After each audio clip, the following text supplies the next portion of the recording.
Welcome back to the show, everybody. It's DinaKalmeta here. And for those tuning in on Thursday night, I am so sorry that this is late. I had a crazy busy day, but I still wanted to get this show out to you guys, so please forgive me. And with that said, I do have quite a few headlines I'd like to share with you, and I'd like to start with this first one in regards to the Abraham Accords. It is being reported that U.S. Special Envoy to the Middle East, Steve Witkoff, revealed on Wednesday that additional countries are expected to join the Abraham Accords in the near future. But during his interview with CNBC, he didn't name the nations that could be joining the Accords. So what's interesting about this report is that there are others joining the Abraham Accords. So who are the nations joining the Abraham Accords? Possibly Syria. We've heard about that in the past. Now, for those that have been tuning into this show for quite some time, you probably know what I already think. I think that these Abraham Accords is a template for the peace covenant or peace agreement that we see in Daniel Chapter 9, verse 27, in which the Antichrist, who comes on a horse of peace, the white horse, during the tribulation period in the book of Revelation, that will confirm a covenant with Israel and many others for 7 years, which is a false peace. It almost seems like to me they're laying the groundwork with the Abraham Accords.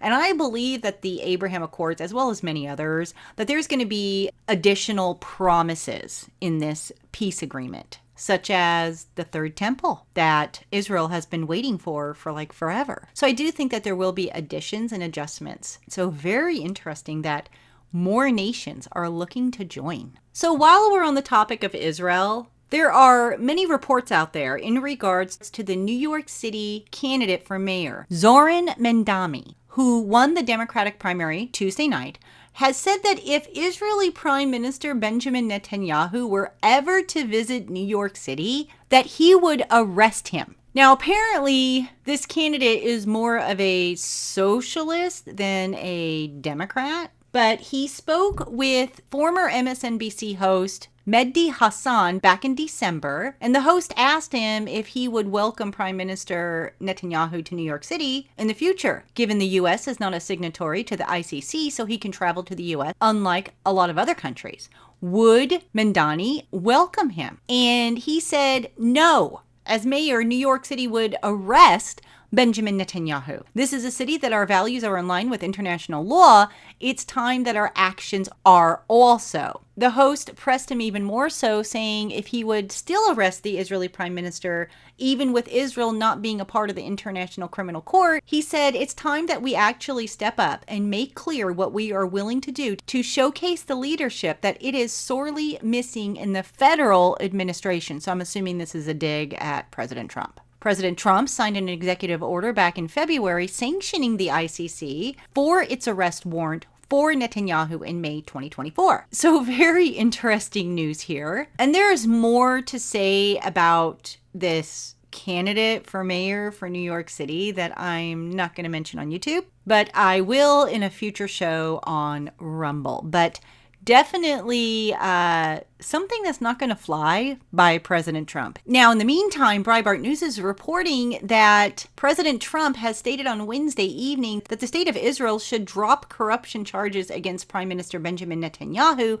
especially given his role in leading Israel in the recent conflict. Netanyahu is facing charges relating to petty corruption, such as receiving cigars from a friend that supporters say are politically motivated. The cases are weak enough that even the judges suggested that the prosecutors should drop at least one of the charges. Nevertheless, the trial has proceeded with Netanyahu forced to testify even during wartime, as his critics say the trial proves that no one is above the law in Israel. Trump, who had exonerated the Israeli government on Tuesday for allegedly violating the ceasefire with Iran, after Iran, of course, violated it first, appeared to offer an olive branch to Netanyahu, citing their shared leadership. In a post on Truth Social, the president said, Breaking news, I was shocked to hear that the state of Israel, which has just had one of its greatest moments in history and is strongly led by Bibi Netanyahu, is continuing its ridiculous witch hunt against their great wartime prime minister. He went on to say in his post, Bibi and I just went through hell together, fighting a very tough and brilliant longtime enemy of Israel, Iran. And Bibi could not have been better, sharper, or stronger in his love for the incredible Holy Land. Anybody else would have suffered losses, embarrassment, and chaos. Bibi Netanyahu was a warrior, like perhaps no other warrior in the history of Israel. And the result was something that nobody thought possible, a complete elimination of potentially one of the biggest and most powerful nuclear weapons anywhere in the world. And it was going to happen soon.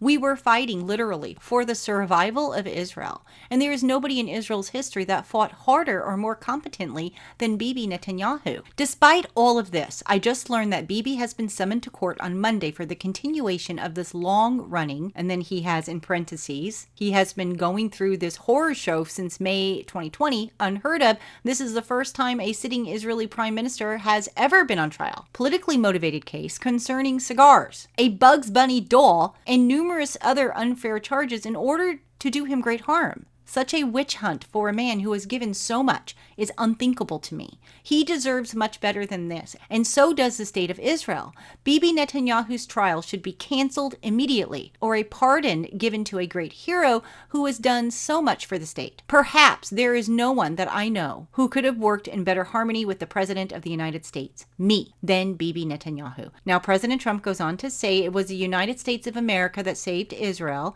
and now it is going to be the United States of America that saves Bibi Netanyahu. This travesty of justice cannot be allowed. So a very interesting post here from the president. And I'm just going to say this. It is God ultimately that saves Israel. It is God that protects Israel. And it will be God that will save Bibi Netanyahu in any way, shape, or form. But God does use leaders, but it is with God's doings. I just want to make that clear and give God the glory. And there is no doubt that God has used President Trump and Prime Minister Netanyahu. So with that said, the Times of Israel, which is generally critical of Netanyahu, grumbled that the president had made an unprecedented intervention in the Israeli justice system. As we all know, President Trump has faced his own legal persecution here in the United States. I guess we're just going to have to wait to see what happens. In other news, Prophecy Recon's reporting that a UK bill expands digital search powers. What is going on with the United Kingdom, you guys? But it goes on to read that the United Kingdom is quietly advancing sweeping changes to digital surveillance laws through proposed amendments to the Crime and Policing Bill, most notably a new clause labeled NC63. This provision, still under parliamentary consideration, would empower senior police officers to authorize the extraction of online account data from lawfully seized devices like smartphones and laptops. Unlike current legal frameworks, this would not require prior judicial oversight. Instead, if an officer believes the data is relevant to an investigation and can't be obtained by other means, they can greenlight access to everything from cloud storage and messaging apps to email and banking platforms. This includes intercepting two-factor authentication codes, giving authorities near total access to digital lives with minimal checks. Civil liberties organizations have sounded the alarm, calling the move a drastic expansion of state power over private information. Groups like Privacy International and Open Rights Group warns that these amendments could turn routine police seizures into digital fishing expeditions with vague guidelines and little independent scrutiny. The proposed changes risk sweeping up sensitive personal data, not just on suspects, but potentially of third parties as well. While framed as necessary for national security, this framework lacks robust oversight, undermines long-standing privacy protections, and hands unprecedented control over personal digital content to the state. Prophecy Recon is also reporting that there is a new form of surveillance state that's quietly emerging, one that doesn't need your consent, your awareness, or even your face to track you. It's no longer about cameras or fingerprint scanners. Today's digital sentinels are tuned into something far more intimate: the invisible rhythms of your biology. The next phase in the biometric gold rush isn't confined to facial recognition or iris scans. That's old news. Instead, researchers and private firms backed by government agencies are investing in technologies that monitor your heartbeat, your respiration, and even your stress responses through ambient signals in your environment. You don't have to wear a device or step into a scanner. You just have to exist within range. Okay, these are getting creepy, you guys. But it goes on to say one such effort is being led by a Canadian company called the P2P Group in partnership, wait for it, the U.S. Department of Homeland Security. Together, they are deploying remote sensing systems capable of detecting human life signs, such as heartbeat, breathing patterns, and potentially even emotional states, even without physical contact or active participation from the subject. These systems can function through walls, in crowds, or at checkpoints, turning any space into a potential biosensor grid. This isn't science fiction. It's emerging reality. Technologies like radar-based cardiography, RF-based respiration tracking, and passive Wi-Fi sensing are already in various stages of deployment or testing. The justification is usually public safety or national security. But as with many surveillance innovations, the line between protection and intrusion is blurry and rapidly fading. The Sun is reporting that China has unveiled a horrifying mosquito-sized drone to be used for covert missions and spying. This spindly device looks scary, akin to the blood-sucking insect, making its valuable tool for secret information gathering. In a video published by the state media over the weekend, scientists are seen holding up a mosquito-like robot, which they say will perform a range of military and civilian activities. But experts are warning that the drone's miniature size will mean it can easily and covertly access private indoor areas and listen in on people's conversations. So you know what, you guys? We knew that this was coming, and I have no doubt that the United States has something like this as well. But it goes on to report that the eerie device has 2 yellow leaf-like wings, a black thin body, and 3 wiry legs. Experts have warned that the size of the drone means it will be much quieter than traditional models. This could mean greater access to restricted areas such as secure government facilities. One researcher stated that it would likely be interested in using them for various intelligence surveillance and reconnaissance tasks, especially in places that the larger drones struggle to access, such as indoor areas. These drones could be used to track individuals or listen in on conversations. So there it is, you guys. If you happen to see a mosquito that resembles this thing right here, watch what you say in front of it. Still in other news, Breitbart is reporting, as well as many other sources, that former Biden aide Neera Tanden does not know who ordered the president's auto pen signatures. Apparently, she served as the director of Biden's Domestic Policy Council, and she told Congress during a testimony on Tuesday that the president used an automatic signature tool allowing for aides to sign pardons, memos, and other official documents in the White House. But she said that she did not know who authorized those signatures. Fox News reported that during Tanden's interview before Congress, which lasted more than 5 hours, she told lawmakers that in her role as staff secretary and senior advisor to the former president between 2021 and 2023, she was authorized to direct auto pen signatures on behalf of Biden. Tanden, who reportedly said during her testimony that she had limited interactions with Biden in her role,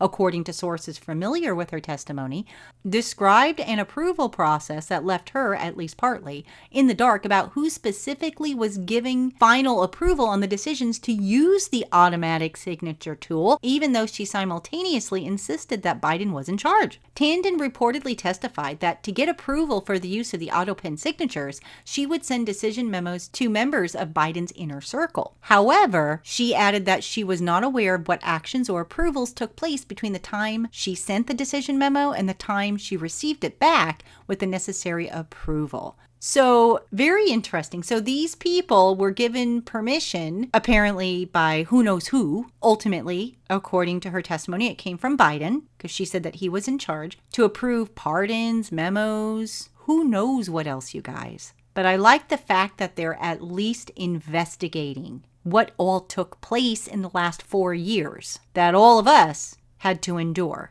So I wonder if these auto pen signatures, at least some of them, are they even valid? I guess we're going to find out soon enough. The Gateway Pundit is reporting that the Trump White House has opted not to grant executive privilege to 9 former senior aides of Joe Biden, which will allow them to testify in a congressional investigation into the former president's mental fitness for office and allegations that his staff covered up his cognitive decline. Now, the aides could challenge the decision in court, as could Biden, but no such action has been reported at this time. The committee has subpoenaed Biden's physician, Kevin O'Connor, after he declined to voluntarily interview. He is expected to sit for a deposition as part of the probe. So very interesting. More and more we're going to see things uncovered, you guys. Jesus said so himself. Whatever is in the dark will eventually come into the light. The Watchers is reporting that lightning struck and injured 12 kids and 8 adults at Dominion Beach Park in South Carolina. A very sad situation. It sent electrical current through a swim area cable and injured 20 the evening of June 24th.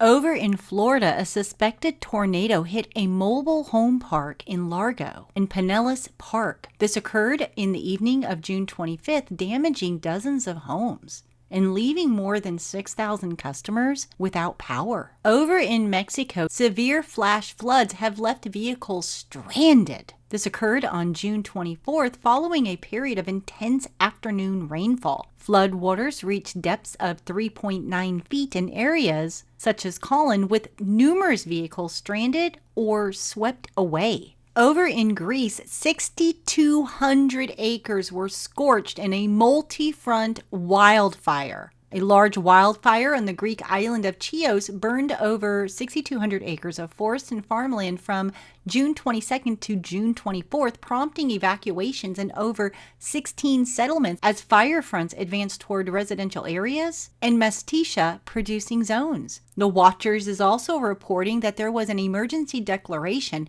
after heavy rainfall causes widespread flooding and evacuations in western Venezuela. The heavy rainfall associated with tropical waves 8 and 9 caused severe floods and landslides across western Venezuela on June 24th, displacing over 4,700 people.